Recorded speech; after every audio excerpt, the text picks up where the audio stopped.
The stagecoach lurched to a stop in a cloud of yellow dust, and for a moment nothing moved in Sage Hollow, Wyoming. It was late October 1877, the kind of afternoon where the sun hangs low and copper-colored above the plains, throwing long shadows across a town that barely deserved the name. One saloon with a crooked sign, one church with paint peeling off its clapboard walls like dead skin, a mercantile, a hotel that leaned slightly to the left as if it had given up trying to stand straight years ago, and a single dirt street rutted by wagon wheels where a dog slept in the last warm patch of light. The coach driver climbed down, spat tobacco juice into the dust, and hauled a single leather suitcase from the rear boot. He set it on the ground and looked at his only remaining passenger. "This is it, miss. Sage Hollow. End of the line." Verity Ashford stepped down from the coach. She was 22 years old, and everything she owned in the world fit inside that suitcase. Two dresses. One of them, the navy blue traveling dress she wore now, its fitted bodice dusty from 3,000 miles of road. A Bible with a cracked leather spine, a gift from the old school teacher who had raised her and who now lay in a Boston cemetery. A sewing kit, and a cameo brooch pinned at her throat, the only thing her mother had left behind before typhus took her when Verity was 4. She also carried a letter. She had read it so many times that the creases had worn soft as cloth and the ink had begun to fade at the folds. The words were burned into her memory. "I need a wife. I have land, a cabin, and livestock. I am not a wealthy man, but no one under my roof will go hungry. If you are willing, come to Sage Hollow before the first snow. J. Callahan."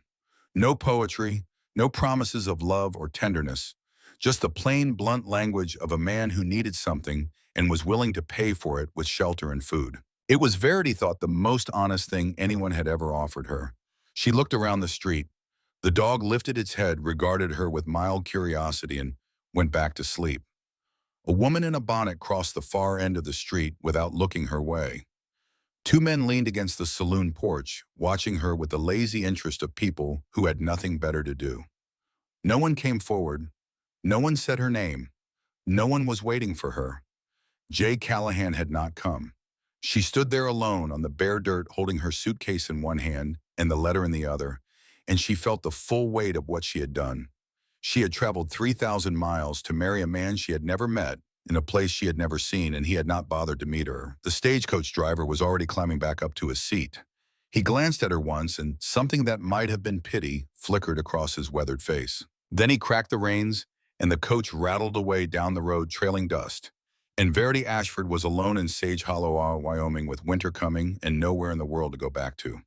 She picked up her suitcase and walked toward the mercantile. The sign above the door read Pardee General Goods in faded red letters. A bell jangled as she pushed through the door, and the smell hit her first. Coffee beans, leather, kerosene, flour. The rich, complicated smell of a frontier store that sold everything a person needed to stay alive and nothing a person needed to be comfortable. Mr. Pardee stood behind the counter, a tall, thin man in his 60s with a white mustache that drooped past his chin and kind eyes set deep in a face carved by decades of sun and wind. He was measuring salt into a paper sack, and he looked up when she entered. "Help you, miss.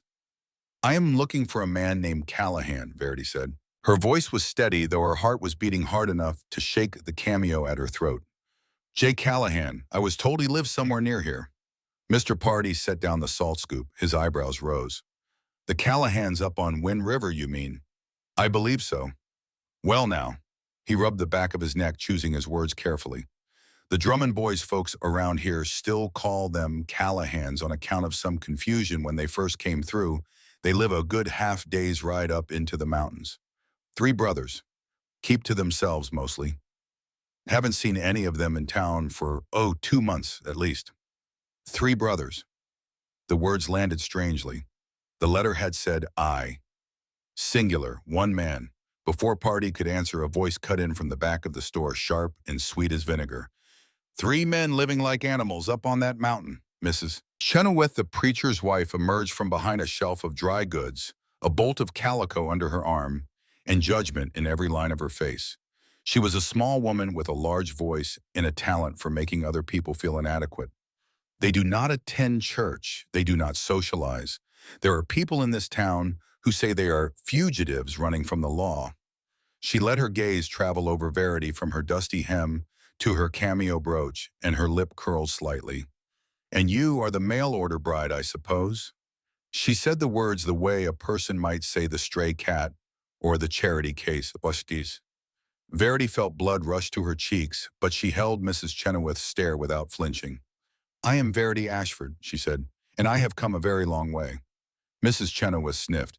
"A young woman alone going up a mountain to live with three strange men. I cannot imagine what kind of woman would agree to such an arrangement." "The kind who has no other choice," Verity said quietly. The silence that followed was thick enough to cut. Mr. Party cleared his throat and came around the counter.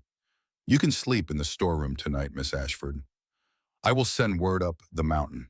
Someone should come down by morning." She thanked him, and he led her to a small room at the back of the store just large enough for a straw mattress, a washstand, and a single candle. She set her suitcase down, sat on the edge of the mattress, and pressed her hands together to stop them from shaking. She had no money for a return ticket. She had no family. The old school teacher was dead. The boarding house in Boston, where she had been staying, had given her room to someone else the day she left. There was nothing behind her. There was only forward into the mountains, into the unknown, into the house of a man who had not come for her. She unfolded the letter one more time and read the words again. "No one under my roof will go hungry." It was not love. It was not even warmth. But it was a promise, and it was all she had. That night a knock came at the storeroom door. Not Party's polite tap, but a firm, deliberate knock that carried authority. Verity opened it to find a man standing in the lamplight of the store. He was tall, straight-backed, with the rigid posture of a military man. His coat was fine wool, his hat was brushed, felt, and his boots were polished to a shine that no working rancher could afford. He was perhaps 55 with iron-gray hair and a face that might have been handsome once but had hardened into something calculated and cold. His eyes were the color of slate. "Miss Ashford." He removed his hat. "Harlan Cresswell. I own the Double C Ranch, largest spread in the territory. I heard you had arrived, and I felt compelled to introduce myself." He smiled. It was a practiced smile, the kind a man learns to use the way another man learns to use a knife. "I feel it is my duty to warn you," he said, stepping closer. "The Drummond brothers are dangerous men. They came to these mountains to hide, and men who hide have reasons. Dark reasons. A young woman of your quality has no business in that cabin." Verity clutched her shawl tighter. The word quality in his mouth sounded like an appraisal, like he was estimating the value of a horse. "I appreciate your concern, Mr. Cresswell. I can offer you a position," he continued, and his gaze moved over her face, her neck, the line of her collarbone above the navy blue dress. "My household needs a manager. You would have a proper room, proper meals, protection." There it was. The word hung between them like smoke. Protection. She had heard that word before in the boarding houses of Boston from landlords and employers and men who offered shelter the way a spider offers a web. It never meant what it said. She looked him straight in the eye. "Thank you, Mr. Cresswell, but I have traveled 3,000 miles on a promise, and I intend to keep my end of it." His smile did not waver, but something behind it shifted. A flicker of irritation quickly controlled. "Promises," he said. "Out here on the frontier, Miss Ashford, promises are cheaper than bullets." He replaced his hat. "When winter comes, and it always comes, you may find my offer looks considerably warmer." He turned and walked out. The bell above the door jangled behind him, and then he was gone, and the store was quiet again, and Verity stood in the storeroom doorway with her heart hammering and a question she could not answer. How had Harlan Cresswell known she was coming before the Drummond brothers did? She did not sleep well that night. Morning came gray and cold with frost on the window panes and the smell of wood smoke in the air. Verity was sitting on the mercantile porch, her suitcase between her feet, when she heard the hoofbeats. Heavy, slow, deliberate. The sound of a big horse carrying a big man. He came down the main street at a walk, and people stopped what they were doing to watch. A woman pulled her child inside. The two men on the saloon porch stood up straight for the first time since Verity had seen them. Even the dog raised its head. The man on the horse was enormous, not just tall, but built on a scale that seemed wrong for an ordinary human being, as if God had started making a man and then decided to keep going. His shoulders were impossibly wide, straining the seams of a cotton shirt that he wore open at the collar despite the cold. His skin was deeply tanned, weathered by years of wind and sun. His jaw was square shadowed with 2 days of stubble, and his cheekbones were high and hard. A battered brown cowboy hat sat pushed back on his head, and a red bandana was knotted at his throat. But it was his eyes that stopped her. They were amber, the color of whiskey held up to firelight, and they watched her with an intensity that felt physical, like the heat from an open forge. There was no warmth in them, no curiosity, only assessment, quick and thorough, the way a man looks at a landscape to identify threats. He reined his buckskin horse to a halt in front of the mercantile and swung down from the saddle. Standing, he was even larger. Verity was 5 feet and 2 inches tall. The top of her head barely reached his collarbone. "You are Verity Ashford." Not a question, a statement. "Yes, and you are Jay Callahan." Ransom Drummond. His voice was a low rumble like distant thunder. "Get on the horse, it is a long ride." No greeting, no apology for not meeting the stagecoach. No explanation of why the letter had said Callahan when his name was Drummond. Just get on the horse. She picked up her suitcase. He took it from her hand, strapped it behind the saddle with a leather thong, and offered her his arm to mount. His hand, when she gripped it, was enormous, rough with calluses, and warm despite the cold. He lifted her into the saddle as if she weighed nothing, then swung up behind her. The ride into the mountains took half the day. The trail climbed steeply through stands of pine and aspen, the air growing colder and thinner as they ascended. Verity sat side saddle in front of Ransom, her hands gripping the pommel, acutely aware of the solid wall of his body behind her. She could feel the heat that radiated from his chest through the thin cotton of his shirt. She could smell pine-smoked leather and clean sweat. She had never been this close to a man in her life. Her heart beat so hard she was certain he could feel it through her back. He did not speak. For the entire ride up through the switchbacks across the frozen creeks, past the stands of white birch that stood like bones against the darkening sky, he said nothing. His silence was not hostile. It was simply complete, the silence of a man who had spent years with no one to talk to and had forgotten the habit. She tried once. The letter said Callahan. Name I used. 3 words, then nothing. She tried again. How far is the cabin? Far. She stopped trying. They crested a ridge in the late afternoon and the valley opened below them. It was small, cupped between granite walls and thick forest, with a creek running through it that caught the last light and threw it back in fragments. And there at the center was the cabin. It was built of rough-hewn logs, solid and square, with a stone chimney trailing smoke and a plank porch across the front. A corral stood to one side holding 3 horses. A lean-to shed was attached to the far wall. It was not pretty, but it was sturdy, the kind of structure built by someone who understood that the mountain would test every joint and beam and wanted to make sure they held. And standing in front of it waiting were 2 more men. Verity's breath stopped in her chest. They looked like Ransom. Not exactly the same, not identical, but close enough to make her blink. The same towering height, the same broad shoulders, the same amber eyes, the same hard-jawed, weathered faces. One had lighter brown hair with sun-bleached streaks, and he stood near the chopping block shirtless, despite the cold, an axe buried in a stump beside him, his torso gleaming with the sweat of labor. A blue bandana was knotted at his throat, and across his ribs, Verity could see the thin white line of an old scar. The other sat on the porch steps with his legs stretched out and his hat pulled low over his face, a revolver resting on his thigh. His hair had a reddish tint, almost auburn, and even in stillness, he radiated a restless, coiled energy like a rattlesnake that had not yet decided whether to strike. A dark red bandana hung loose around his neck. 3 men, 3 Drummond brothers, and 1 letter that had said I. Ransom dismounted and helped her down. Her legs were stiff and she stumbled slightly. His hand caught her elbow, steadied her, and released her immediately. She stood in the dirt yard, small and travel-worn, looking up at the 2 strangers. The letter said 1 man, she said. Her voice was controlled, but she could hear the tremor underneath it. Just Jay Callahan. Ransom stood beside her, his face unreadable. I am Jay Callahan, the name I used. These are my brothers, Everett, the one by the chopping block. Briggs, the one on the porch. You will live with all three of us." Silence. The creek murmured. A horse stamped in the corral. Briggs pushed his hat up with one finger and looked at her. His amber eyes were sharp mocking, and they traveled over her the way a man looks at something he has already decided to dismiss. "This is the bride." He addressed Ransom, but his eyes stayed on her. "She will not last the first winter." The words were meant to sting, and they did. But Verity had been stung before by orphanage matrons and boarding house landladies and Mrs. Chenoweth in the mercantile, and she had learned long ago that the people who tried hardest to push you away were usually the ones most afraid you would stay. Everett pulled the axe from the stump and set it down. He wiped his hands on his jeans and walked toward her.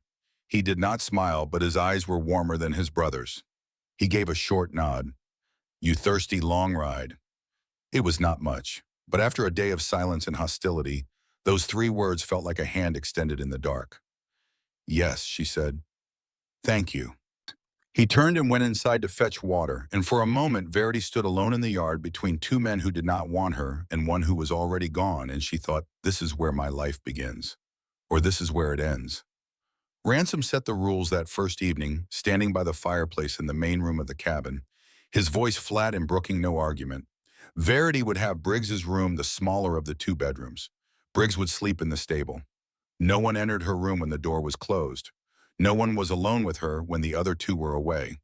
She would be provided for. The question of marriage would be addressed later.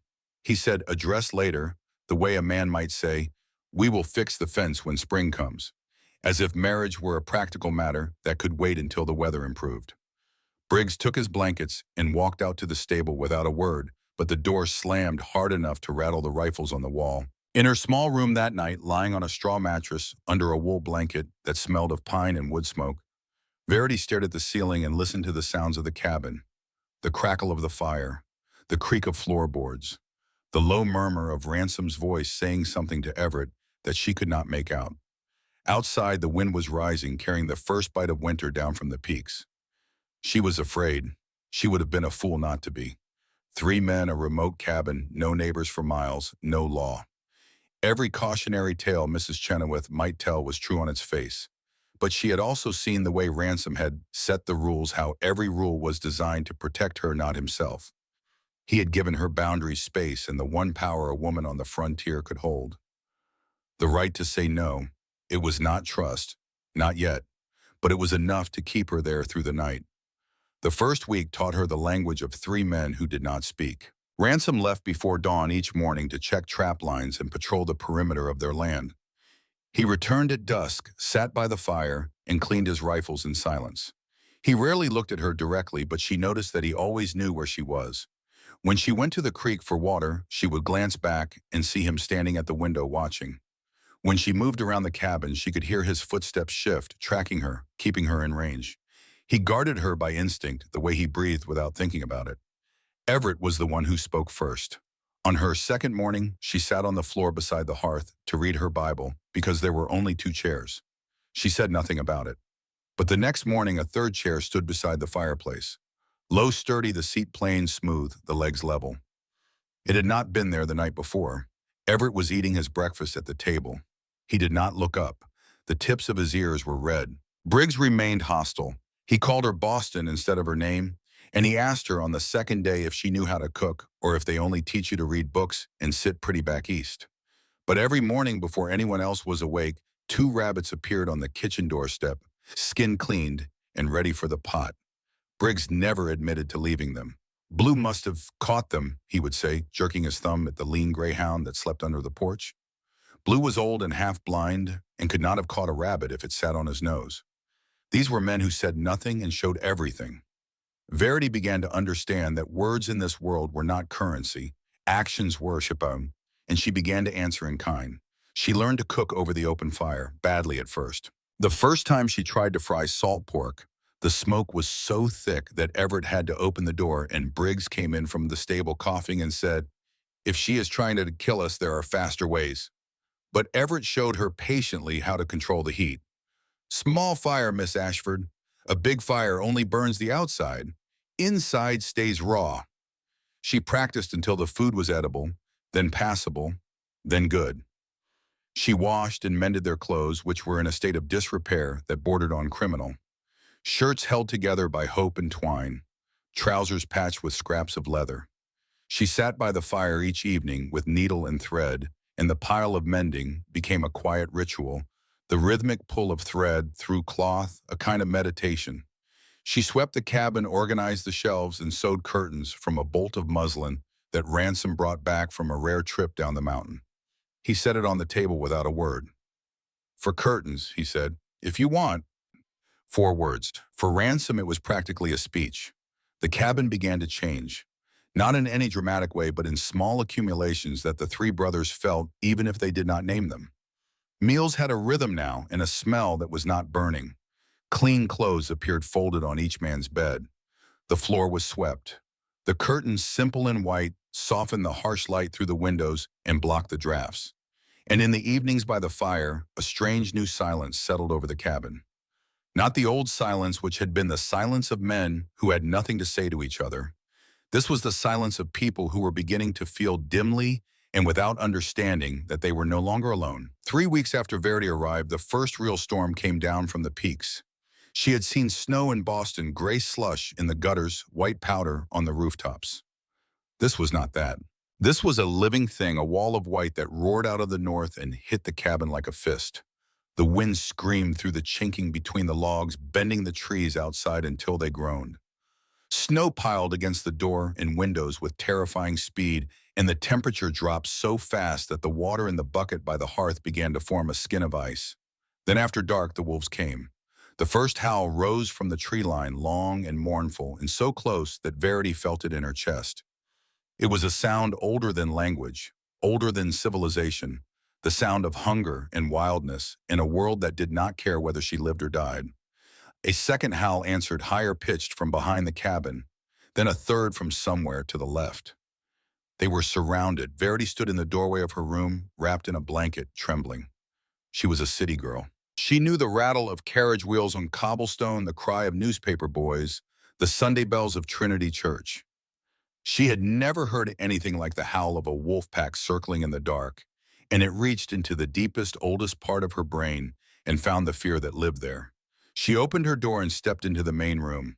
All three brothers were awake. Ransom sat beside the front door, his rifle across his knees, his amber eyes bright in the firelight. He was the first line of defense. Everett was feeding logs to the fire, building it into a roar of heat and light. He was the warmth, and Briggs was in the far corner, kneeling on the floor, and what Verity saw stopped her in the doorway. The lean hound Blue lay on a folded blanket, whimpering softly, and there was blood on his hind leg where something had clawed him. Briggs held the dog's head in his lap, one hand stroking the gray fur, while the other worked a needle and thread through the torn skin, stitching the wound with small, precise movements that would have done credit to a surgeon. "Easy, Blue," he murmured. "Easy now, almost done. Good dog." His voice was soft, gentle, tender even. It was a voice Verity had never heard from him, and it belonged to a completely different man than the one who called her Boston and said she would not last the winter. A wolf howled again, so close it seemed to press against the cabin walls, and Verity flinched. Ransom glanced at her. His face did not change, but he nodded toward the fireplace. "Sit by the fire. Safer." She sat in Everett's chair, pulled the blanket around her shoulders, and watched the three brothers keep vigil through the night. Ransom by the door, still as a statue, listening. Everett feeding the fire, keeping the light burning, keeping the cold at bay. Briggs on the floor with his dog, murmuring words too soft to hear his rough hands, impossibly gentle. The wolves howled until dawn. They did not attack. Perhaps the fire and the light and the smell of men kept them at a distance. But they circled, and their voices filled the darkness with a loneliness that echoed the ache in Verity's own chest. Sometime before sunrise, she fell asleep in the chair, the blanket pulled up to her chin, the fire warm on her face. When she woke, the storm had passed, the wolves were gone, and pale morning light was filtering through the muslin curtains. The fire was still burning. Someone had kept it going all night. And on the floor beside the chair, still warm, sat a tin cup of fresh coffee. No one claimed to have made it. The weeks that followed deepened the patterns that had begun to form. Verity cooked, mended, cleaned, and the cabin grew warmer in ways that had nothing to do with the fire. The three brothers, in their separate silent ways, began to make room for her. Everett carved wood in the evenings, his large hands surprisingly delicate with the knife. One night, Verity looked over and saw what he was shaping from a block of pine. A face, a woman's face, soft features, gentle waves of hair, a small chin. When he noticed her looking, he quickly turned the carving away and busied himself with something else. But she had seen it, and the face looked like hers. Briggs left a tan deer hide by her bedroom door one morning. "Not for you," he said, not meeting her eyes. "For the floor, cold on bare feet." It was the softest hide she had ever touched, worked to the smoothness of velvet. And Ransom one evening sat cleaning a rifle by the hearth, while Verity sewed beside him. The silence between them was long and comfortable, the kind of silence that does not need filling. Then he spoke, and it was the longest sentence he had ever directed at her. "The curtains look good. My mother used to make curtains." Then he was silent again, as if he had said too much. But Verity understood what he had given her, a piece of his past, a memory, something he had not shared with anyone in years. She held it carefully like a bird's egg and said nothing in return. Some gifts are too fragile for thanks. It was on a gray afternoon in late November, when the light was failing early and the fire threw dancing shadows on the walls, that Verity found the journal. Ransom was out checking trap lines. Everett had gone to cut timber for a new section of fence. Briggs was somewhere in the woods with Blue hunting. The cabin was empty, and the silence pressed in from all sides. She should not have done it. She knew that. But the question of who these men really were, why they lived on a mountain, why Ransom used a false name, why Briggs drank himself to sleep on the stable floor, why Everett carved faces he would not show anyone, these questions gnawed at her. And the journal sat on the high shelf in Ransom's corner of the main room, its leather cover scarred and darkened with age, and she could not stop her hands from reaching for it. It was not a diary. It was something worse. The pages were filled with a jagged, aggressive script, the ink faded in some places, thick and dark in others. There were sketches drawn with startling skill, gaunt, hard-eyed faces of men, maps of canyon roads and river crossings, and more disturbing than any of these precise diagrams of town streets, with X marks in doorways and on rooftops, lines of fire, drawn with the cold geometry of a man who planned violence, the way an architect plans a building. Between the drawings, there were words, fragments, sentences that began and ended nowhere. The price of a man's soul. West of the Pecos. God stopped listening. Redemption is just a prettier word for forgetting. And then she found the list. A dozen names are written in that same forceful hand. Henry Sloan, Marcus Thorne, the Whitfield brothers. Each name was followed by a date. And through every single name, a thick black line had been drawn, crossing it out with a finality that made her skin go cold. These were not debts paid. This was not a ledger of business. This was a record of death. Each name a man, each line a grave. Verity closed the journal. Her hands were shaking. She returned it to the shelf exactly as she had found it and sat down in her chair by the fire. Ransom Drummond was not a trapper. He was not a rancher. He was not a simple mountain man who had come to the wilderness for peace and quiet. He was, or he had been, a killer, a gunfighter, a man whose past was written in crossed-out names. When he came back that evening, stamping snow from his boots, hanging his hat on the peg by the door, she watched him.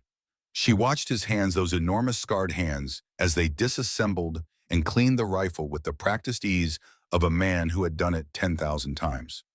She thought about what those hands had done, how many of those crossed-out names had ended under those fingers. But she also thought about what those hands had done for her. Lifted her onto a horse, steadied her when she stumbled, set a cup of coffee beside her chair in the cold morning light, brought her a bolt of muslin for curtains. She was afraid. She would have been a fool not to be. But she did not run.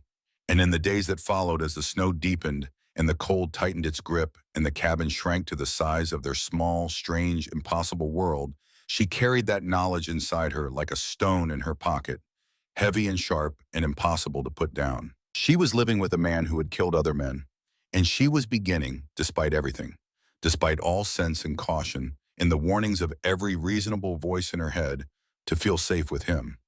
That was the most frightening thing of all. The truth about the journal could not stay buried. Verity had changed, and Ransom, who read people the way other men read trail signs, noticed immediately. It was in the way she watched his hands now. Not with curiosity, but with a new awareness, a careful attention to the way they moved, the way they rested on the arms of his chair, the way they wrapped around his tin cup of coffee. She had always watched him. That was nothing new.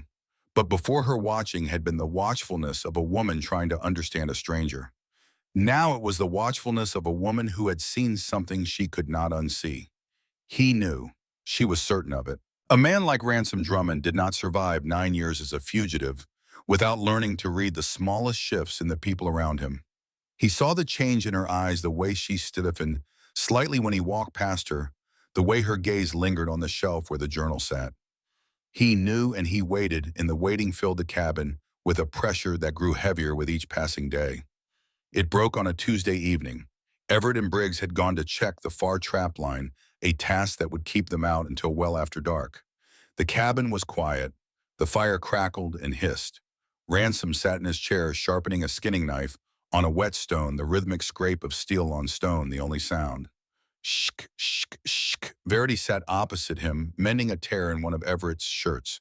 Her hands were not steady. The needle kept slipping. "You read my journal." His voice came without warning, flat and certain, cutting through the silence like the knife he held. She set the shirt down. There was no point in lying. "Yes."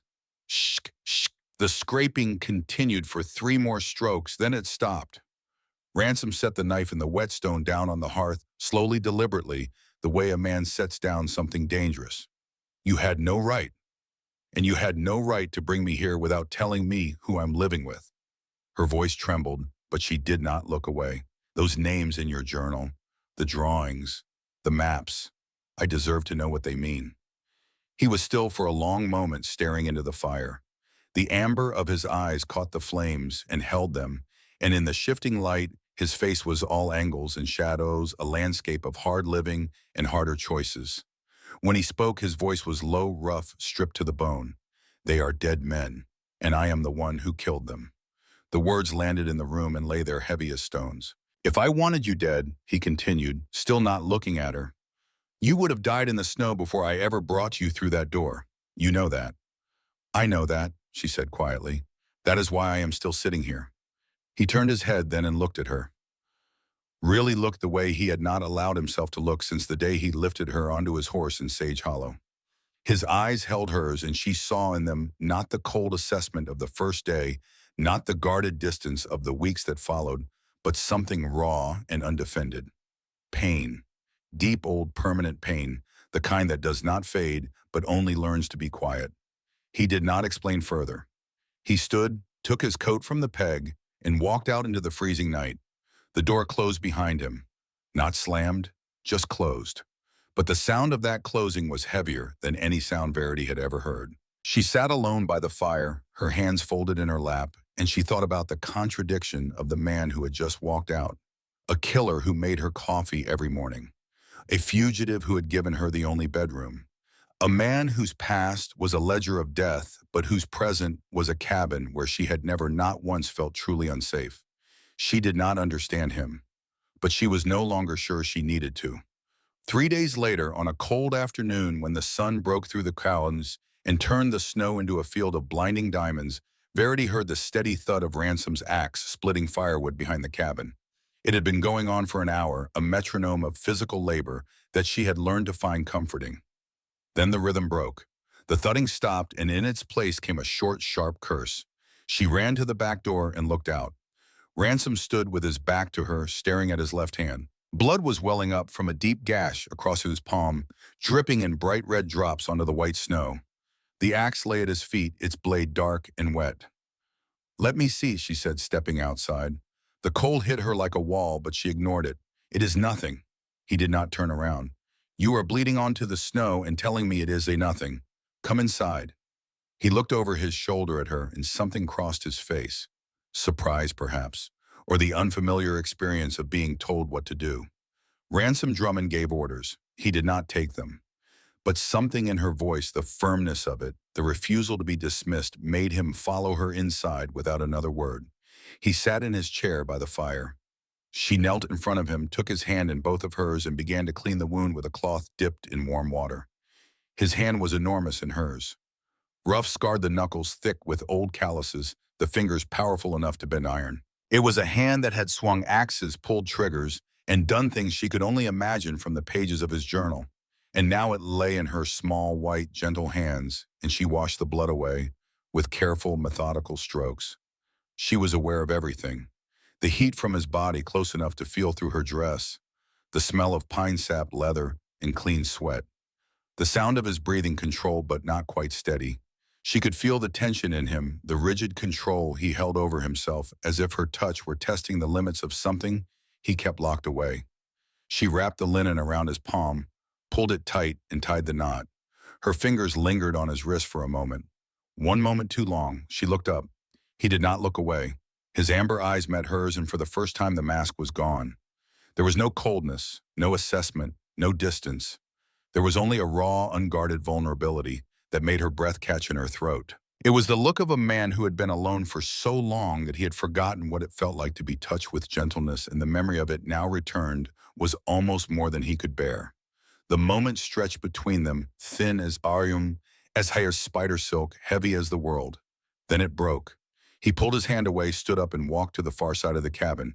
He turned his back to her and stood there staring at the log wall, and the invisible barrier between them was back in place, solid and impenetrable. But they both knew it had cracked, and cracks once made do not close. From the doorway, Everett watched it all. His jaw tightened. He turned without a word and went outside, and a moment later, the sound of axe on wood resumed harder and faster than before, each blow carrying a weight that had nothing to do with firewood. Verity did not know, could not have known, that Everett Drummond had been falling in love with her since the day he built her a chair. The mornings grew colder. Ice formed on the inside of the windows, and the creek froze solid enough to walk on. In the small world of the cabin, the four of them moved around each other with a heightened awareness that made every accidental touch significant and every silence loud. Verity found herself learning each brother's language without meaning to. She learned that Everett expressed everything through his hands. When he worried about the food supply, he carved. When he was content, he whistled softly through his teeth while he worked. When he was angry, he built something, a shelf, a stool, a repair that did not need making his hammer blows, landing with a precision that was almost violent. She learned that Briggs hid tenderness behind hostility, and that the fiercer his words, the more he was trying not to feel. She noticed that he had stopped calling her Boston. He called her nothing at all now, as if he could not find a word that fit. She noticed the book he thought he was hiding, a worn copy of Walt Whitman's Leaves of Grass, tucked beneath his blankets in the stable. She noticed that the rabbits on the doorstep were always cleaned more carefully than they needed to be, as if the act of preparing food for her required a standard of care that he would never admit to. And she learned that Ransom was watching her. Not the way he had watched her in the first weeks, the watchfulness of a man monitoring a potential threat. This was different. She would be stirring the stew pot or pinning a curtain or reading by the fire, and she would feel the weight of his gaze on her like a hand on her shoulder. When she looked up, he would turn away immediately, his expression closed. But she had seen it. She had seen his eyes before the mask came down, and what lived behind that mask was not indifference. One morning before dawn, when the sky was the color of cold ash and the cabin was still dark, Verity rose quietly and stepped onto the porch to breathe air that did not smell of smoke and bodies and the close, complicated warmth of three men. Briggs was on the porch steps. An empty whiskey bottle sat beside him. He was staring out at the snow, and his face, the face that was always hard, always mocking, always armored, was empty, not peaceful, not calm, empty in the way a house is empty after everyone has left and no one is coming back. He did not know she was there. Verity sat down beside him. She did not speak. She did not touch him. She simply sat, and they watched the dawn together in silence as the sky turned from gray to rose to gold. After a long time, Briggs spoke. His voice was hoarse, scraped raw. "You should not be here." "Why do you say that?" "Because people like me, people like us, we only drag down the things we touch. You do not know anything about me, Briggs Drummond, and you do not get to decide for me." He turned and looked at her. It was the first time he had truly looked at her, not with mockery, not with dismissal, but with the full weight of his attention, And in those amber eyes, wild and wounded, she saw something that made her chest ache. A lost boy.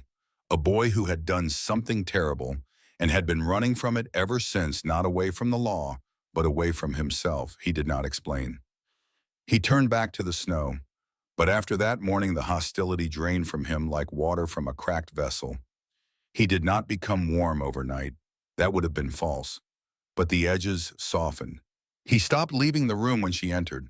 He began to clear the dishes after meals, a small act that from Briggs Drummond amounted to revolution. And one night when she caught him reading The Whitman by the stable lantern, he did not hide it. He just looked at her, and the corner of his mouth twitched in something that was not quite a smile, but was closer to one than anything she had seen from him before. Then the great storm came. It arrived in the dead heart of winter, in the deepest cold, and it came not as weather, but as wrath. The wind did not blow. It attacked. It screamed down from the peaks with a sound like 1,000 voices raised in fury, and it struck the cabin with a force that made the log walls shudder and groan. The first casualty was the door. A gust of wind, sudden and savage, caught the heavy plank door and ripped it clean off its leather hinges. It sailed into the snowdrift and vanished. Instantly the storm poured in. Snow and ice and freezing air flooded the cabin, extinguishing the candle and driving the temperature toward death. Ransom moved first. He seized the heavy table with both hands and shoved it into the doorway, creating a crude barricade. Verity grabbed blankets, clothes, anything she could find, and stuffed them into the gaps around the table. Everett was already assessing the chimney where the force of the wind had driven snow and loose stones down the flue, partially blocking it. Smoke began to fill the room. Briggs took command of the fire. He killed the flames in the main hearth to stop the cabin from filling with the smoke, then built a small new fire on the flat hearthstones in the center of the floor, using the broken remains of a storage crate for fuel. It was a small, desperate flame, but it was life. The cabin plunged into near darkness. The only light came from the guttering fire and a single candle that Everett managed to shelter from the wind. The cold was a living predator, stalking through every crack and gap, patient and relentless. They had no choice, Omar's. The rules that Ransom had set, the careful distances, the separate spaces, the boundaries that had kept them all sane and proper. None of it mattered now. What mattered was heat. What mattered was the simple animal imperative to stay warm enough to keep breathing. They gathered around the small fire, wrapped in every blanket and fur the cabin possessed. And when the blankets were not enough, when the cold continued to seep through, and the wind continued to howl, and the fire continued to shrink, they did the only thing left to do. They shared the warmth of their own bodies. Verity lay at the center, Ransom behind her, his broad back to the ruined door, his body a wall between her and the storm. Everett in front of her, his arm pulling the furs higher, tucking them close around the group. And Briggs on the outside at the coldest edge between them and the wind that screamed through the chinking, his body the last shield, the final barrier. They lay there in the darkness, four people who had been strangers 4 months ago, pressed together by necessity, and something else. Something none of them would have named, and Verity felt the warmth slowly return to her fingers, her toes, her face. She felt the solid weight of Ransom behind her, the steady presence of Everett before her, the fierce protective tension of Briggs at the perimeter, refusing to let the cold take them. And she whispered into the darkness, her voice barely audible above the shrieking wind, "Don't stop. I need this." She meant the warmth. She meant the presence. She meant the feeling of arms around her, of bodies close to breath on her neck.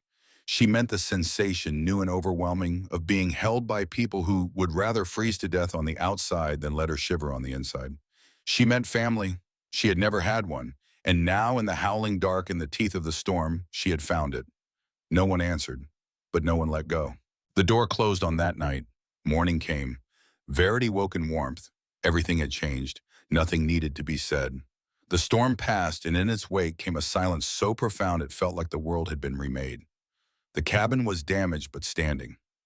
Everett patched the doorway with boards and leather. Wade rebuilt the chimney flue with stones from the creek bed. Briggs brought in wood for a week, stacking it so high against the cabin wall that Verity could not see over it.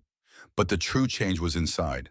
The walls between them had fallen in the night, and no one tried to rebuild them. They did not speak of what had happened. Words would have cheapened it. They simply continued, but closer now, the distances shortened the silences. Warmer, the accidental touches no longer accidental. It was in this new fragile openness that the truth finally came. One evening, the fire burning strong, the wind quiet for once, Verity sat across from Ransom and said what she had been holding for weeks. You need to tell me. All of it. Not because I have a right, but because I cannot stay in this house and love the people in it while carrying a stone I cannot see around. She had not meant to use the word love. It came out of its own accord, unplanned and irreversible, and it hung in the air between them like smoke. Ransom stared at the fire for a very long time. Everett, who was carving near the window, went still.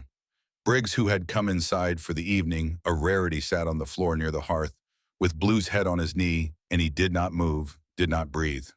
When Ransom spoke, his voice was deeper than she had ever heard it, dragged up from a place he had kept sealed for 9 years. I was a hired gun, he said.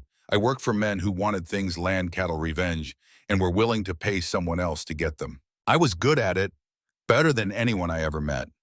He told her about the life, the dusty towns, the saloons, the weight of a Colt on his hip, and the cold mathematics of the draw. He told it without self-pity, without drama, in the flat, factual tone of a man describing someone else's life. But then his voice changed. We were in Kansas, a town called Ridgewater, a dispute over a cattle trail. My employer wanted a man removed. It should have been simple, but the whole street went up. Crossfire everywhere. He paused, his hands resting on his knees, tightened into fists. Briggs was with me. He was 20 years old. I had brought him in, taught him. He looked up to me, and I let him follow me into that life because I was too proud to tell him no. In the corner, Briggs had gone rigid. His hand on Blue's head was frozen. There was a girl, Ransom said, and his voice cracked for the first time, playing on the boardwalk. She had a little corn husk doll. Her name was Nell. The cabin was so silent that Verity could hear the fire consuming the wood, could hear the sap pop and hiss. A stray bullet. She just fell. She was there, and then she was not. He opened his eyes and looked at Verity, and what she saw in his face was not the hardness she had come to know, but an agony so deep and so old that it had become a permanent part of him, like the color of his eyes or the scars on his hands. The bullet was not mine. The words seemed to cost him something physical. His jaw clenched so hard she could see the muscles jump. It was Briggs's. Silence. Verity looked at Briggs. He sat motionless, his face white as paper, his eyes fixed on the floor. He did not deny it. He did not speak. He barely breathed. He would have hanged, Ransom continued, his voice rough and low. He was 20 years old. A kid. Stupid, hot-headed, but my brother. My blood. I brought him into that world. The guilt was mine. He told her the rest. How he had claimed the shot. How the men who employed him, powerful men who could not afford a witness, had pinned 2 additional murders on him to ensure his silence. How he had accepted it all, every charge, every lie, because the alternative was watching his youngest brother swing from a rope. I told Briggs to take Everett and disappear. Change names. Start over. I took the blame. I became Black Drummond, $2,500 on my head. And I came to these mountains of ions to let that man die. The full, terrible weight of it settled over the room. Ransom Drummond was not a killer haunted by his own violence. He was a man who had traded his name, his freedom, his entire life to save his brother. The bounty, the legend of Black Drummond, it was a lie built on the most selfless act Verity had ever heard. She looked at Briggs. Tears were running silently down his face. He did not wipe them. He did not move. He sat with the evidence of 9 years of guilt written on every line of his body, and for the first time Verity understood everything. The drinking, the hostility, the self-destruction, the conviction that he was poison, that he ruined everything he touched. It was not self-pity, it was penance. He was punishing himself every day for what Ransom had given up, and he did not know how to stop. Everett spoke, then his voice quiet. I was there too, in Ridgewater. I saw Nell fall. I saw everything. He set down his carving. I have carried that my whole life. Not the shot, the silence. I kept Ransom's secret because he made me promise. But the cost of that promise has been eating us alive. Verity looked at the 3 of them. 3 brothers bound together by blood and guilt in a secret that had hollowed them out from the inside. 3 men who had fled to a mountain to die slowly because they could not find a way to live. She stood up, crossed the room, and knelt beside Briggs. She took his rough hand in both of hers. He flinched, tried to pull away, but she held on. "You are not that bullet, Briggs," she said. "You are the man who jumped into a frozen creek to pull me out. You are the man who slept on the outside in the storm to keep me warm. You are the man who leaves rabbits on my doorstep every morning and pretends it was the dog." A sound escaped him. Not a word. Something deeper than words. Something that it had been locked inside him for 9 years and had finally found a crack to escape through. At that same moment, the truth about the letter emerged. Everett, while repairing storm damage in the cabin walls, had found a folded piece of paper in the pocket of Ransom's old coat. It was a draft written in Ransom's careful, angular hand, the original letter he had written to the mail-order bride advertisement. It was longer than the letter Verity had received, more detailed, more honest, and it contained a line that made her blood go cold. "You will live with 3 brothers. I do not hide this. We are men who live by honest labor." Verity pulled the letter she had carried from Boston out of her Bible. She laid it beside the draft. They were entirely different. Different length, different tone, and the letter she had received made no mention of 3 brothers. Someone had intercepted Ransom's original letter and replaced it with a shorter, vaguer version, one designed to bring her to Sage Hollow unprepared, to ensure she would arrive expecting 1 man and find 3 to guarantee her shock, her fear, and her desire to flee. "Cresswell." Ransom's voice was a growl, and the name came through his teeth like something foul. "He has a man at the post office. He intercepted the letter. He rewrote it. He wanted her to come here blind, to be frightened, to run straight to him." The pieces fell into place with a sick, clicking precision. Harlan Cresswell had not simply warned Verity about the Drummond brothers out of neighborly concern. He had engineered her arrival. He had manipulated the mail, a federal crime, to ensure she would be vulnerable, alone, and terrified enough to accept his protection. She was a chess piece. She had been one from the moment she stepped off the stagecoach. Spring came, and with it came the end of isolation. The snow retreated up the mountainsides. The creek roared with meltwater. Birds returned their songs, a startling interruption to the deep quiet that Verity and the 3 brothers had shared for months. Green shoots pushed through the brown earth around the cabin, and the air smelled of mud and new growth and the faint, sweet promise of a world that was not made entirely of cold.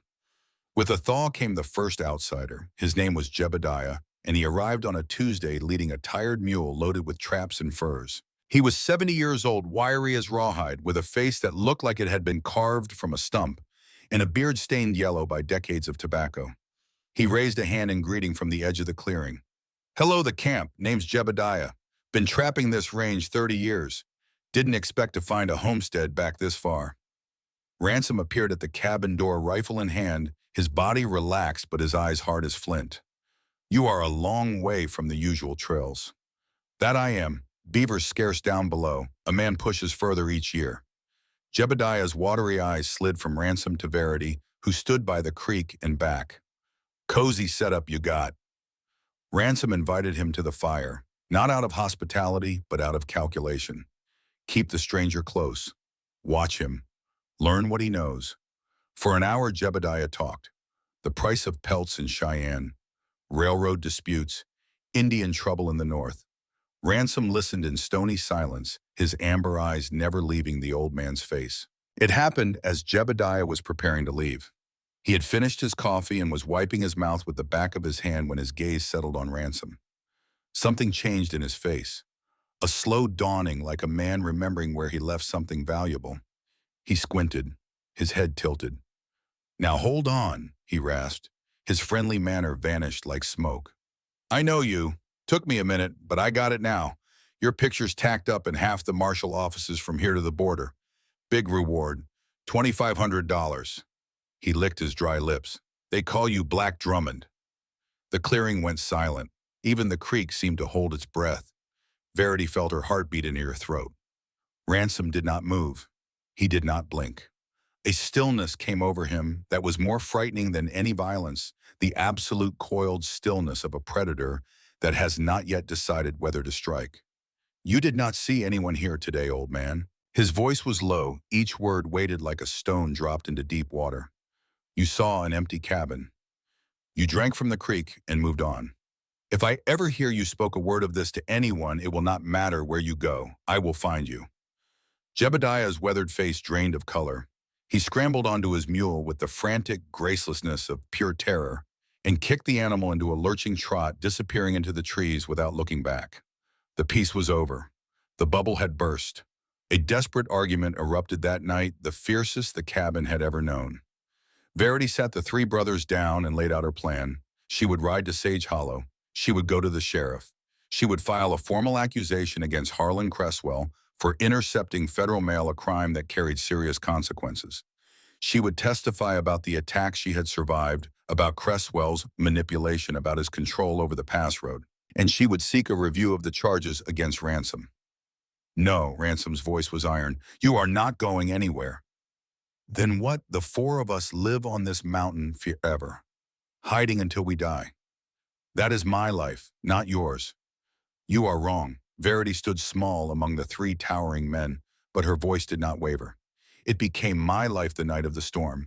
It became my life the morning I found a cup of coffee by my chair, and no one would claim they made it. It became my life when Briggs jumped into the creek after me. What? Ransom turned sharply to Briggs. There had been an incident weeks earlier, barely mentioned, when Verity had slipped on the icy rocks while washing clothes at the creek, and Briggs had plunged in without hesitation, hauling her out, carrying her back to the cabin, with his arms locked around her shaking body. Briggs did not look at Ransom. He looked at Verity, and then he spoke, and his voice was calm in a way she had never heard from him before. She is right, he swallowed. The bullet in Ridgewater was mine. The girl Nell, that was me. You have carried it for 9 years, Ransom. You gave up your life so I could keep mine, and I have spent every day since then trying to drink myself to death because I did not know how to deserve what you gave me. Shut up, Briggs. No, not anymore. Briggs met his oldest brother's eyes, and there was no defiance in his face, no anger. Only a strange, terrible peace. I will turn myself in. I will tell the truth before the judge, before the law, before God, if it comes to that. Ransom moved fast. He seized the front of Briggs's shirt and hauled his younger brother up, their faces inches apart and identical, amber eyes blazing. I lost everything to keep you alive. You do not get to throw that away. Everett stepped between them, firm and immovable as a wall. Both of you, enough. He looked at Ransom, then at Briggs, then at Verity. There may be another way. If we can prove Cresswell committed a federal crime, if the people in Sage Hollow are willing to testify about what he has done to them, the circuit judge will have to listen. We can trade evidence against Cresswell for a chance to reopen the Kansas charges. No one has to die. No one has to hang. The silence that followed was long and heavy and full of everything the four of them had been carrying since the day Verity stepped off the stagecoach. She did not wait for their agreement. Before dawn, while the three brothers slept, Verity rose in silence. She dressed quickly, packed dried meat and a water skin into a small satchel, and slipped the old revolver from the shelf where Ransom had placed it. He had taught her to shoot during the winter in the clearing behind the cabin, patient and methodical, standing behind her to correct her aim, his hand over hers on the grip. Just in case, he had said. She had never asked, just in case of what? She saddled Daisy, the honey-colored mare, and rode down the mountain trail in the gray light before sunrise. She did not look back at the cabin. She never reached Sage Hollow. The ambush came in a narrow ravine halfway down the mountain. The trees closed in on both sides and the trail squeezed between two rock outcroppings. Daisy shied her ears, flattening, and Verity reached for the revolver a half-second before three men stepped out of the shadows. She recognized them. Not their faces, but their kind. Hard men, paid men, men with dead eyes and fast hands, and no particular interest in whether she lived or died. The one in front had a scar that pulled his upper lip into a permanent sneer, and his eyes were the flat gray of a winter skyline. Mace Dunhill. The little bride decided to come down from the mountain, he said. Mr. Cresswell has been waiting. Verity pulled the revolver and fired. The report was deafening in the narrow ravine, and Mace Dunhill staggered backward, clutching his shoulder where a dark stain was spreading through his coat. But before she could fire again, the man behind her lunged. His arm locked around her throat. The gun was torn from her hand. She fought kicking and clawing, but he was twice her weight, and he held her like a vice. Mace, his face white with pain and contorted with rage, stepped forward and hit her across the face. Not a slap, a blow delivered with the flat of his hand hard enough to snap her head sideways and split the skin on her cheekbone. The world went white, then black, then white again. "Stupid girl," he snarled. He drew his own pistol and pressed the muzzle under her chin. "Cresswell does not need you alive. He just needs you quiet." Then everything went dark. Miles away, Ransom Drummond woke with a jolt. He did not know what had roused him, only that the air in the cabin felt wrong. Cold. Empty. He looked at the door to Verity's room. It was open. Her blankets were folded. Her coat was gone. He was on his feet before his mind had finished processing what his body already knew. Her satchel was missing. The revolver was missing. And through the window in the gray morning light, he could see the tracks in the mud. Small boots leading away, down the mountain. Then he heard the sound that stopped his heart. A familiar whinny, high and frightened, and there was Daisy, the honey-colored mare trotting into the clearing with no rider. Her reins dragging in the dirt, her eyes white-rimmed with panic. The man who stood in the cabin doorway at that moment was not the same man who had been standing there a second before. The quiet mountain recluse, the careful ghost, the man who had spent 9 years trying to erase himself, that man died in the space between one breath and the next. What replaced him was older, darker, and infinitely more dangerous. He checked the load in his rifle. He checked the cylinder of his Colt. His hands did not shake. His face did not change. The expression that settled over his features was not rage, not panic, but something worse. Cold, absolute, systematic purpose. The kind of focus that turns a man into a weapon. Everett appeared in the doorway, took one look at Ransom's face, and reached for his shotgun without a word. Briggs came from the stable, saw Daisy, and his face went the color of ash. He shoved 2 revolvers into his belt. 3 brothers, 3 horses, 3 sets of weapons. No words. No plan beyond the simplest, most ancient imperative in the human soul. Find her. Bring her home. Kill anyone who stands in the way. They rode. Ransom tracked them through the ravine, reading the signs in the mud and disturbed undergrowth with a precision that was almost supernatural. Broken branches, scuffed rocks, a spray of blood on a flat stone bright and terrible against the gray. Daisy's hoofprints going down, 3 sets of hoofprints going up. And then at the sight of the struggle boot marks in the dirt and the marks of something heavy being dragged. They found her in a clearing a mile off the trail. She was tied to the base of a pine tree, her hands bound behind her, a dark bruise spreading across her cheekbone. She was conscious, and her green eyes, when they found Ransom through the trees, held not fear for herself, but something fierce and blazing and unbroken. Mace Dunhill stood over her, his wounded arm hanging useless, his face gray with blood loss. 2 other men flanked the clearing, arguing. "We cannot take her back to Cresswell like this," one of them said. She shot Mace. "We were supposed to scare her, not start a war."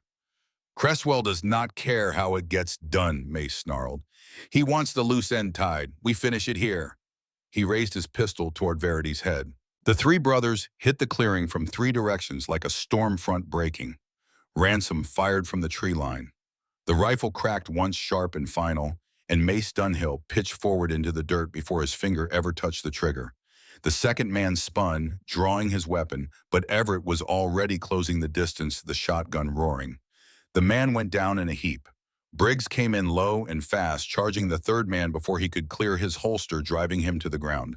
His fists connected once, twice, 3 times with a fury that was 9 years of guilt and self-hatred channeled into his knuckles, until Ransom's voice cut through the chaos like a blade.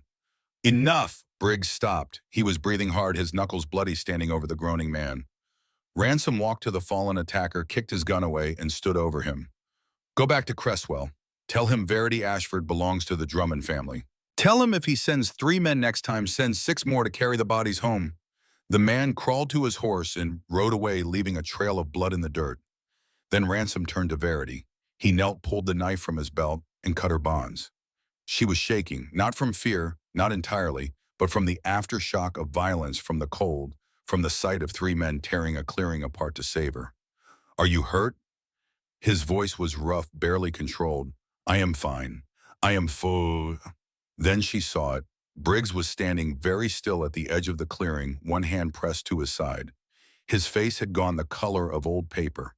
When he pulled his hand away, it was red. In the chaos of the gunfight, the second man's wild shot had not missed entirely. The bullet had caught Briggs in the side just above his hip. He had not made a sound. He had kept fighting. He had beaten a man half to death with a bullet in his body.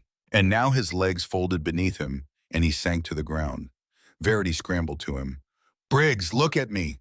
He looked at her, and despite the blood and the pain and the gray haze closing over his vision, the corner of his mouth twitched. "You finally called me by my name," he whispered. "Not Mr. Drummond."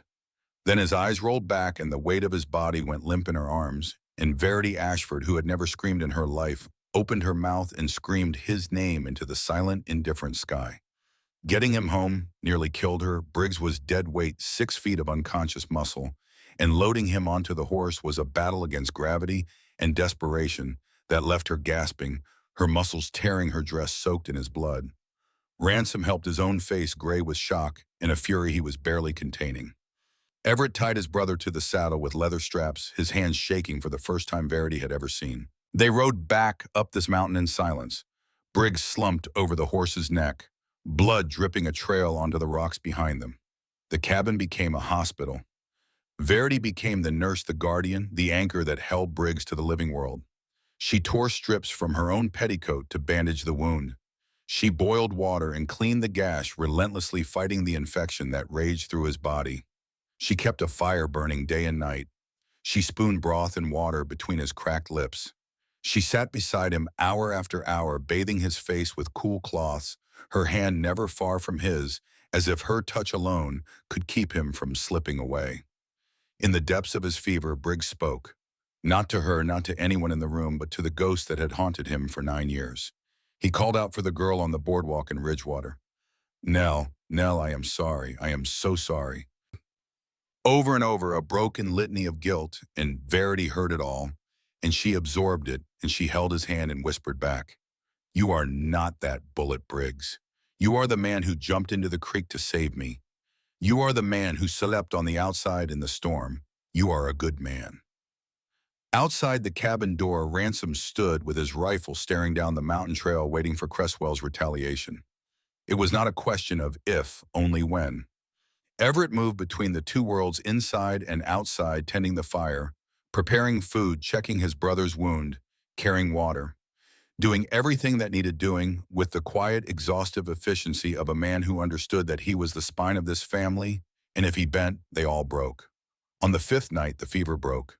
Briggs opened his eyes and saw Verity asleep in the chair beside him, her face gaunt, her eyes circled with dark shadows, her hand still holding his. He watched her for a long time, and something in his face changed, something fundamental and permanent, like a river changing its course. She had fought to keep him alive. Not Ransom, who always carried him. Not Everett, who always supported him. But this woman, this small, fierce, impossible woman, who had arrived in a dusty navy blue dress with a cameo brooch in a suitcase full of nothing, and who had, without permission, without invitation, without any right at all, made herself the center of their broken world and held it together by sheer force of will. She stirred, her eyes open. When she saw him looking at her, a smile broke across her exhausted face, and it was the most beautiful thing he had ever seen. "Welcome back," she whispered. And Briggs Drummond, who had not allowed himself to believe he deserved anything good in 9 years, felt the first crack in the wall he had built around his heart. Not because he chose to let it crack, because she had simply refused to let it stand. Briggs Drummond did not die easily. He was too stubborn for that, too hard-built, too deeply rooted in the granite and pine of the mountains that had sheltered him for 9 years. But his body fought the healing the way it fought everything else, with a fierce contrary resistance that turned every small improvement into a battle. The bullet had torn through the muscle above his hip and nicked something deep inside that bled more than it should have. For 5 days, the fever held him. For 5 days, Verity sat beside him in a chair that Everett had pulled close to the bedroll, her hand on his wrist, counting the pulse that sometimes raced and sometimes faded to a thread so faint She had to press her fingers harder against his skin to make sure it was still there. She slept in fragments, 15 minutes here, 20. They're always waking with a start, always checking his breathing before she checked anything else. She ate whatever it put in front of her, not tasting it, not caring. She changed the bandages with hands that had learned steadiness through repetition, peeling away the blood-stiffened linen, cleaning the wound with boiled water, and a gentleness that contradicted the grim-set line of her mouth. Ransom stood guard. He did not come inside except to eat and to check on Briggs, and even then he did not stay long. He took up a position on the porch rifle across his knees, his eyes fixed on the trail that wound down the mountain towards Sage Hollow. He sat there through the days and into the nights, and when Everett told him to sleep, he said, "When they come, I will sleep," and did not move. He was waiting for Cresswell. They all were. The man Ransom had released, the survivor of the clearing, had ridden back to his employer with a message written in blood and gun smoke. Cresswell would respond. Men like him always did.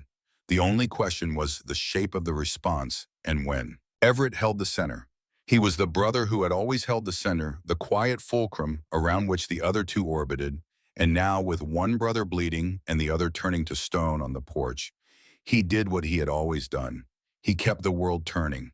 He cooked, he hauled water from the creek, he fed the horses, he chopped wood, he checked the chimney repairs. He moved between the sickbed and the porch, between Verity's exhaustion and Ransom's cold fury, and he held everything together the way he always held things together, with his hands and his silence and the unshakable certainty that if he stopped, everything would fall apart. On the fifth night, the fever broke like a river dam giving way. One moment, Briggs was burning his skin so hot that touching him was like touching a stove lid. The next, the heat was draining out of him, and his breathing deepened, and the terrible, restless muttering, the names, the apologies, the fragments of Kansas that had poured out of him for 5 days, all of it went quiet. Verity, who had been dozing in the chair with her head on her arm, felt the change before she saw it. She opened her eyes. Briggs was looking at her. Not the glazed, fevered stare of the past days, but a clear, steady gaze, tired and confused, but present. Alive. "Welcome back," she whispered, and the tears she had refused to shed for 5 days came all at once, silent and hot, running down her cheeks and falling onto the hand she still held. He tried to speak. His voice came out as a croak. "How long?" "5 days." He looked around the small room, at the pile of bloody bandages in the corner, at the basin of water on the floor, at the hollows under Verity's eyes. He looked at the hand she held. Her small fingers wrapped around his scarred knuckles, and something moved across his face that was too large for words. Not gratitude, not surprise. Recognition. The recognition of a man who has been drowning for 9 years and has just realized that someone built a bridge to reach him. He did not say thank you. Thank you would have been too small. He just turned his hand over so that his fingers closed around hers, and he held on. When Briggs was strong enough to sit up and take broth without help, Verity called the gathering she had been planning since the night of the storm. She sat the 3 brothers down around the rebuilt hearth, poured coffee, and looked at each of them in turn. Ransom leaning against the wall with his arms crossed, his face closed. Everett sitting forward in his chair, his elbows on his knees, his expression thoughtful. Briggs propped against a pile of furs, pale but alert, his side still bound in bandages. "We cannot stay here," Verity said. Her voice was quiet but carried the authority of someone who has made a decision and will not be moved from it. "Jebediah knows who Ransom is. Cresswell's man knows where we are. If we stay, they will come. If we run, they will follow. There is only one direction left." "Back," Ransom said. It was not a question. "Back. To Sage Hollow, under the sheriff. To the circuit judge." Ransom shook his head, a single decisive movement. "The law is not our friend. The law does not have to be your friend. It just has to be better than the alternative. And the alternative is dying on this mountain." Briggs spoke then, and his voice, still hoarse from the fever, carried a calm that none of them had ever heard from him. It was the calm of a man who has stared at the ceiling for 5 days with nothing to do but think, and who has finally, after 9 years, arrived at the place he has been avoiding. "I will tell the truth," he said, "about Ridgewater, about Nell, about the bullet. It was mine. Jesse took the blame, but it was mine, and I have let him carry it long enough. Ransom pushed off the wall and his body coiling with the old protective fury. I did not spend 9 years as a ghost so you could throw your life away. You spent 9 years as a ghost so I could have a life, Briggs shot back, and for once his voice did not crack.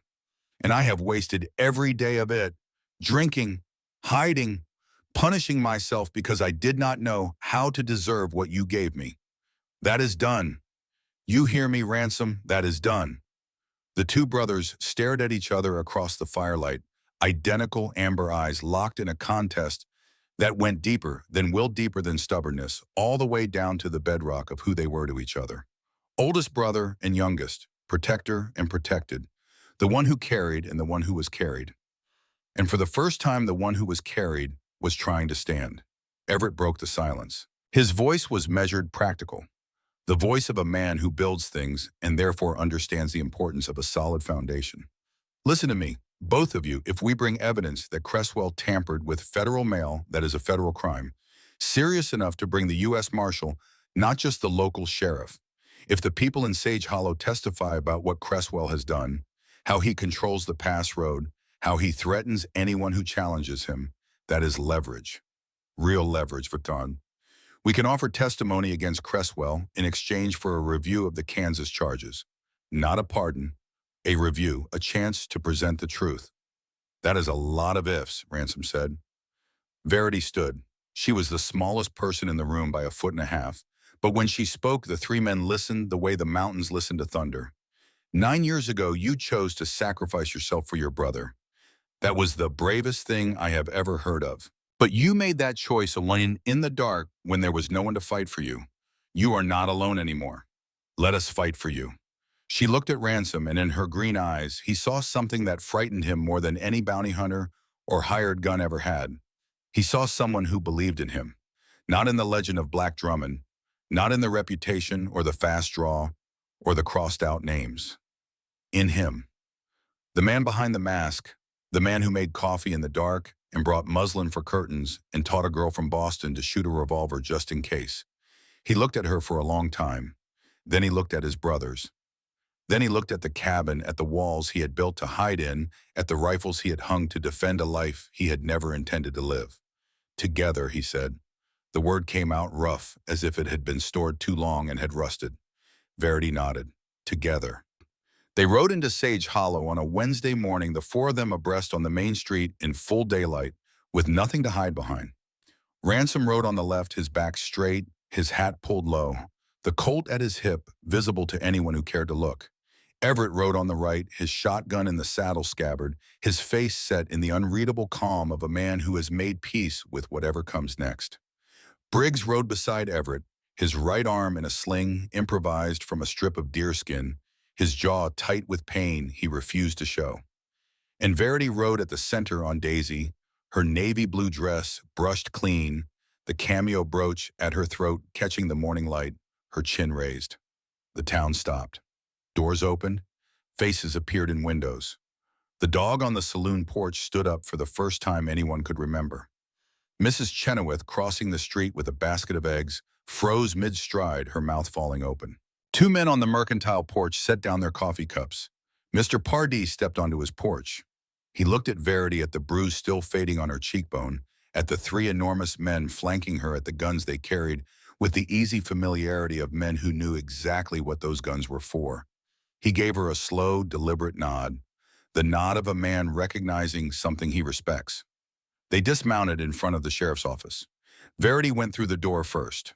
Sheriff Odell sat behind his desk, a thin man with a drooping mustache and the perpetually nervous expression of someone who has spent his career avoiding confrontation. His eyes went wide when he saw her, wider when the three Drummond brothers filed in behind her, filling the small office with the smell of leather and gun oil and mountain air. Miss Ashford, he stammered, we thought you were well. It is good to see you are safe. His eyes moved to Ransom, lingered on the Colt, and moved quickly away. Verity did not sit down. She stood in front of the sheriff's desk, her hands clasped in front of her, her voice clear and steady, and ringing with the kind of conviction that comes from having nothing left to lose. I am Verity Ashford. I am here to report a federal crime. Harlan Cresswell intercepted and tampered with United States mail, a letter addressed to me from Ransom Drummond. He replaced it with a forged version designed to manipulate my arrival in this territory. Additionally, men in his employ attacked me on the public road, struck me, and would have killed me if these three men had not intervened. She laid the two letters on the desk, the original draft and the letter she had received. The difference was obvious even at a glance. Different handwriting, different content, different intent.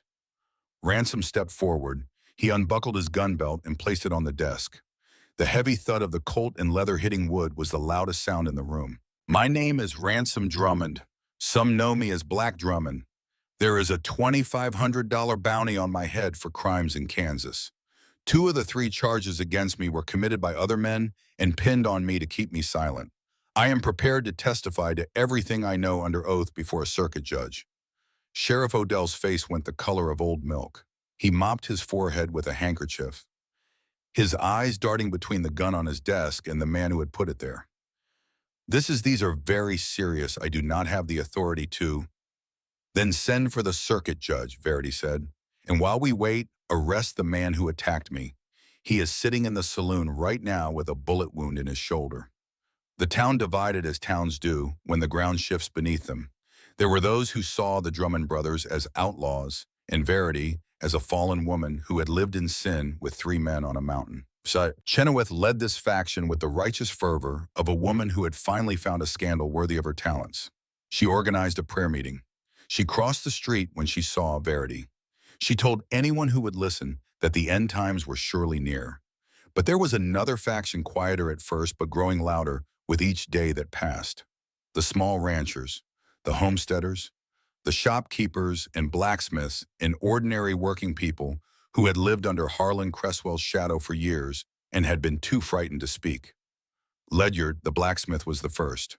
A big man with forearms like bridge cables and a voice that carried across the street, he walked into Pardee's Mercantile on the second day and said loud enough for everyone to hear, "Cresswell controls the pass road. Anyone who wants to move goods has to pay him. I lost 3 shipments last autumn. Armed men turned my wagons around and told me to find another route. There is no other route." A farmer named Hobson spoke next. "Cresswell bought my father's land for pennies, had the assessor value it at a fraction of its worth, then made an offer my father could not refuse because he could not afford to fight it in court. My father died believing he had been cheated because he had been. Then another farmer, and another, and the owner of the livery stable, and the woman who ran the boarding house. Story after story, grievance after grievance, a dam of silence breaking open and flooding the streets of Sage Hollow with years of suppressed anger. Mr. Pardee stood on his porch and addressed the small crowd that had gathered. I have been in this town for 20 years. I have watched Cresswell squeeze the life out of this valley one family at a time, and I have said nothing because I was afraid. But if this young woman, 22 years old and 100 pounds soaking wet, can stand up to him, then I, at 63 years of age, can find the spine to do the same." By the end of the week, 12 men and women had signed statements for the circuit judge. The evidence was mounting: mail tampering, extortion, assault, obstruction of public roads.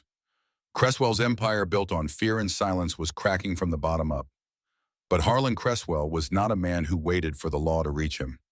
The attack came at dusk on the 6th day. The sky was streaked with purple and angry orange, and the air had the heavy charged stillness that comes before a storm. 6 riders appeared at the east end of the main street, silhouetted against the dying light. They were not cowboys. They were professionals. Hard-faced men in long coats that did not quite conceal the weapons beneath, men who had been hired for one purpose and one purpose only. They dismounted near the livery stable, moving with the quiet efficiency of wolves circling a herd, intending to approach the hotel from behind and finish their business in the dark. But the dark was already taken. A lamp flared in the blacksmith's forge, throwing a rectangle of harsh orange light across the alley. Ledyard stood in the doorway, a rifle in his hands, his enormous frame blocking the passage. "This is as far as you go," he said. The hired men hesitated. 1 second of surprise, 1 second of recalculation. That was all Ransom Drummond needed. From the second-floor window of the hotel, his rifle cracked once. One of the riders folded and dropped it before his hand ever touched his holster. The street erupted. Gunfire exploded from half a dozen positions.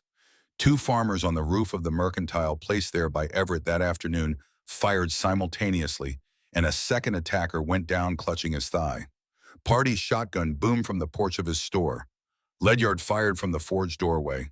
The hired guns, expecting to corner two or three people in a hotel room, found themselves in a crossfire. They dove for cover behind a water trough and a stack of barrels, firing wildly at the windows and doorways that had suddenly come alive with muzzle flashes. Ransom fired from the upper window with the cold mechanical precision of a man who had spent his life learning to put bullets exactly where they needed to go.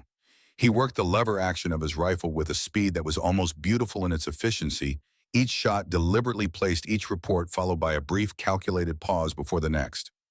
Verity knelt beside him. She could not shoot accurately at this distance, and she knew it, so she did the only thing that mattered.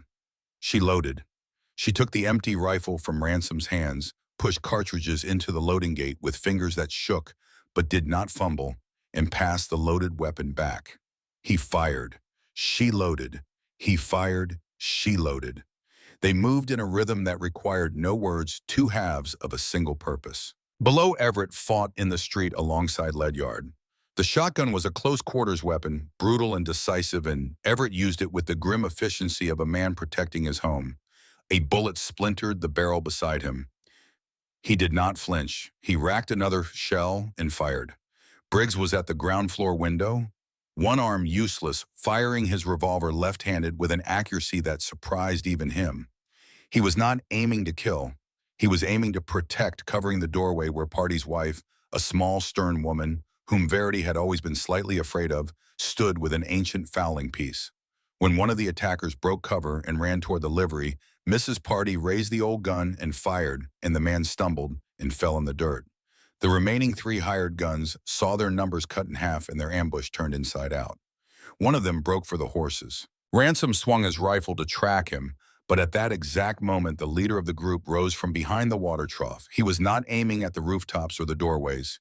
He was aiming at the upstairs window. He was aiming at Verity. Ransom saw it, the black mouth of the pistol leveling at the window frame, at the woman kneeling beside him. He did not have time to bring his rifle around. He did not have time to think. He moved. He threw himself sideways, his body colliding with the Verity's, driving her to the floor. The report of the pistol below and the impact of the bullet arrived at the same instant.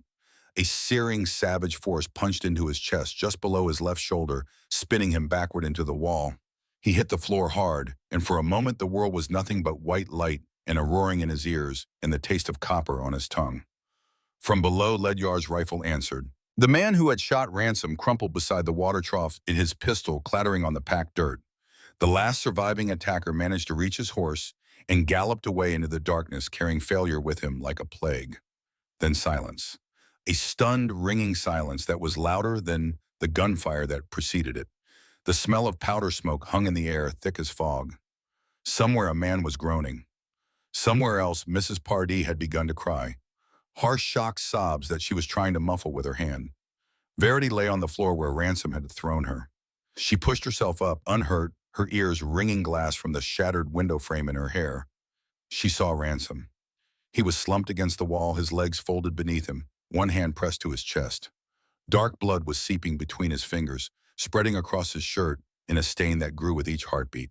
His face was white. His eyes, those amber eyes that had watched over her for months, that had tracked her every movement, that had looked at her in the firelight with a vulnerability he could never put into words, were clouded with pain. She crawled to him. She pulled his hand away from the wound and pressed both of hers against it, trying to hold the blood inside him, trying to hold him together with nothing but her palms and the force of her will. Ransom. Her voice broke. Look at me. Look at me. He focused on her. A small, tired smile touched his mouth, the kind of smile a man gives when he has done the one thing that mattered and no longer cares what comes after. You are safe, he whispered. No. The word tore out of her. You do not get to do this. You do not get to save me and then leave. You do not get to spend 9 years carrying your brothers and then die on a hotel floor. I will not allow it. She pressed harder on the wound. His blood was warm on her hands, on her wrists, soaking into the sleeves of her navy blue dress. She could feel his life pulsing against her palms, and with each pulse less came than before. His eyes were closing. The amber was fading to something dull and distant, like a lamp being turned down. And Verity Ashford, who had been an orphan, who had been alone, who had traveled 3,000 miles on a stranger's promise, who had survived wolves and blizzards and ambushes, and the slow, terrifying fall into love with three impossible men, leaned forward until her forehead touched his, and she spoke the words that had become the prayer and the promise and the beating heart of everything they were. Don't stop. Her voice shattered. Tears fell from her face onto his, tracing warm lines through the dust and the powder smoke. Don't stop breathing. Don't stop fighting. I need this. I need you. I need all three of you. The first time she had said those words in the darkness of the storm, she had been asking for warmth, for the simple human comfort of being held. Now on the blood-soaked floor of a hotel in Sage Hollow, Wyoming, she was asking for his life. Boots on the stairs. Briggs appeared in the doorway, his face the color of chalk, followed by Everett. The two brothers dropped to their knees beside the oldest. Three faces, all carrying the same jaw, the same cheekbones, the same amber eyes, as two of them staring with raw terror at the third. Briggs grabbed Ransom's shirt. You do not die, you hear me. You gave up 10 years for me. You do not get to die before I pay that back. That is not how this works. Everett said nothing. He tore a strip from his own shirt, folded it into a pad, and pressed it against the wound with steady, methodical pressure. His hands did not shake. His face did not crack. But Verity saw the tears running silently down his cheeks, dropping onto his brother's chest, mixing with the blood. The town doctor arrived. He was a small man with wire-rimmed spectacles and the smell of whiskey on his breath. But his hands, when they went to work, were precise and sure. He probed the wound, located the bullet, and extracted it with a pair of forceps, while Verity held Ransom's hands so tight she thought her fingers would break. Missed the heart by half an inch, the doctor said, wiping his instruments on a cloth. If that is not divine intervention, I do not know what is. Ransom Drummond did not die. He was too stubborn, or too loved, or too deeply bound to the three people kneeling around him to let go. His breathing steadied. His color slowly began to return. And when Verity finally released his hand, she looked down at her own and saw that they were covered in his blood, and she thought, this is what love costs. This is the price, and I would pay it again. The aftermath unfolded the way water flows downhill, slowly at first, then with gathering force. Harlan Cresswell did not escape. He tried. 2 days after the gunfight, he loaded a trunk onto a private wagon and attempted to ride out of the county under cover of darkness. Ledyard and two farmers were waiting at the pass road, the same road Cresswell had controlled for years. They stopped his wagon, took his weapons, and escorted him back to Sage Hollow in the same kind of humiliating public procession that he had inflicted on others for 2 decades. The circuit judge arrived 3 weeks later, a stern, white-haired man named Judge Hargrove, who had seen enough frontier justice to know the difference between law and lawlessness. He heard 2 days of testimony. Verity told her story. The 2 letters were entered as evidence. Party testified. Ledyard testified.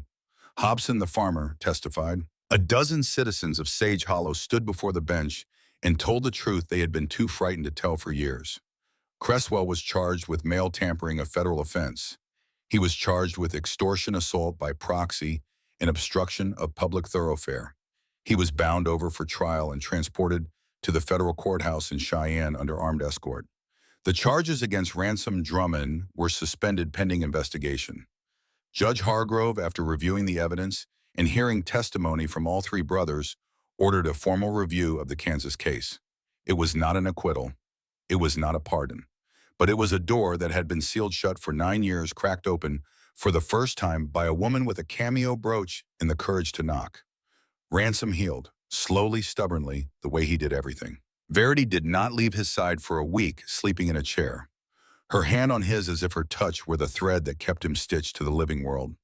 Everett managed everything else, the supplies, the repairs, the steady stream of townspeople who came to the hotel with food and clean linens, and the awkward, stumbling apologies of people who had once whispered and now wanted to help. Mrs. Chenoweth came. She did not apologize in words. She never would.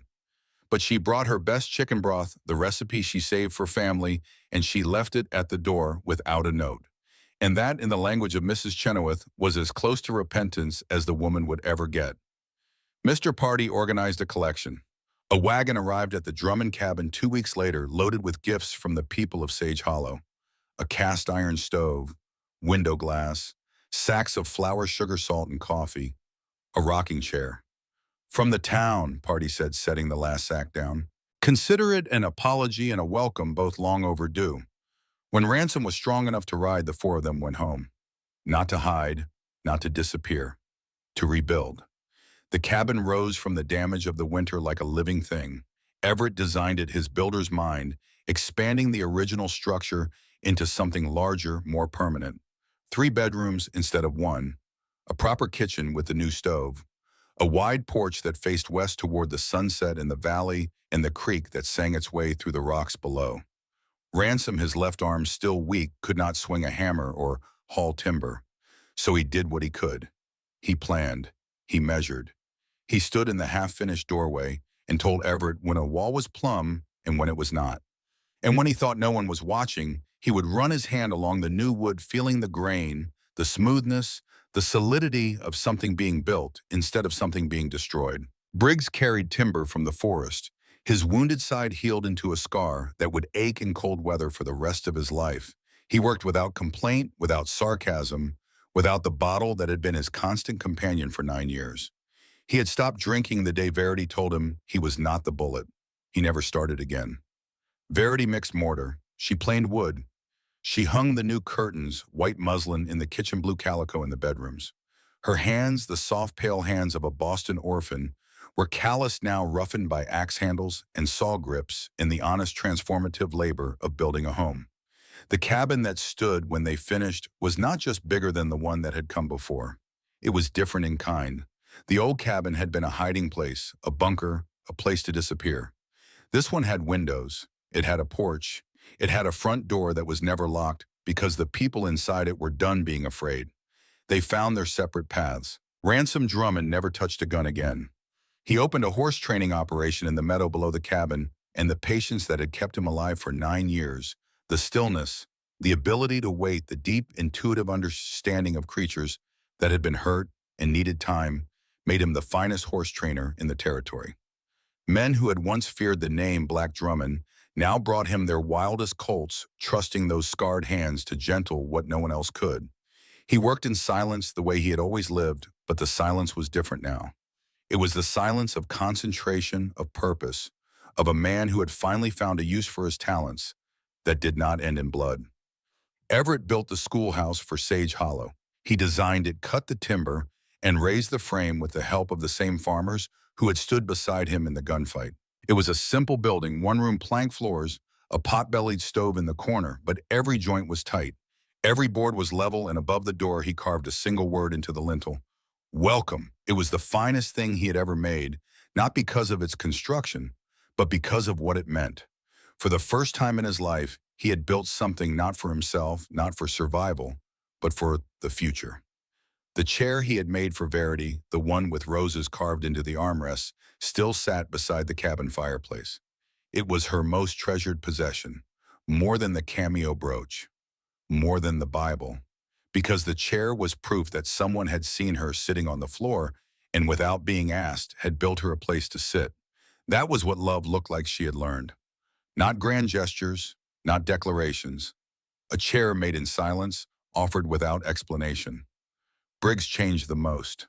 The wild, self-destructive, alcohol-soaked fury that had defined him for 9 years burned away, and what emerged from the ashes was something none of them had expected: gentleness.